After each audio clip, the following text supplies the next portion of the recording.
तर मित्रांनो नमस्कार, मी प्राध्यापक नितीन भोंडवे सर. आजच्या सेशनमध्ये आपण एका फ्रेज बद्दल चर्चा करणार आहोत. फ्रेज आहे अन apple of discord.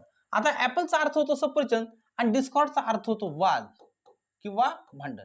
He G phrase आली आहे विद्यार्थी मित्रांनो, ती ग्रीक मायथॉलॉजी मधून आलेली आपल्याला पाहायला मिळते. इरिस नावाची एक ग्रीक देवता आहे, की जी ग्रीक देवता गॉडेस ऑफ डिस्कॉर्ड म्हणून त्या ठिकाणी ओळखली जाते. या देवतेवरूनच ॲपल ऑफ डिस्कॉर्ड ही फ्रेज आपल्याला आलेली पाहायला मिळते. या फ्रेजचा अर्थ काय?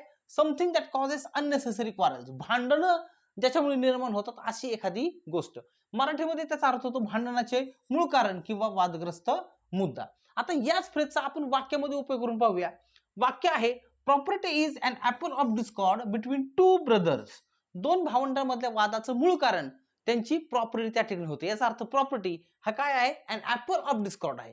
अशाच प्रकारच्या काही फ्रेजेसला सामोरं जाण्यासाठी तुम्ही माझ्या चॅनेलला